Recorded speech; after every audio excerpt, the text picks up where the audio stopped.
I was at my house with 3 of my friends, Josh, Rick, and Sam. We were planning on staying up all night, so when Rick yawned and began to lie down on the sofa, I decided it was time to play our favorite game, hide and go seek in the dark. We would head down onto the first floor of my house, which was underground. It was freezing cold, wide open, and if you turned off all the lights, you couldn't see a thing. The best part of this game that we played was the fact that we tried to scare each other. We would make as many creepy noises as we could, so that we could try to scare each other. How stupid we used to be. It was my turn to find them. I went upstairs to count to 60. When I noticed that there was a silhouette in the window behind me. Silhouettes always creep the hell out of me, so after I calmed down enough to think logically, I took a closer look at what it was. It was in a human-looking shape, except it was skinnier than any grown human should be. It was bald and tall. When I looked close enough, I could have sworn it had tentacle-like moving arms. I had many trees in my front yard, and a very paranoid and overactive imagination as a child, so I thought nothing of this strange figure. I turned around and went downstairs. I turned out the lights and began searching. There was the standard roaring noise that they did. Not scary in the slightest. Then there was a deep chuckle.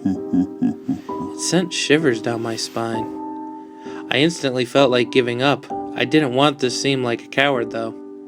Plus, they would just make that same noise every single time I would lose right away.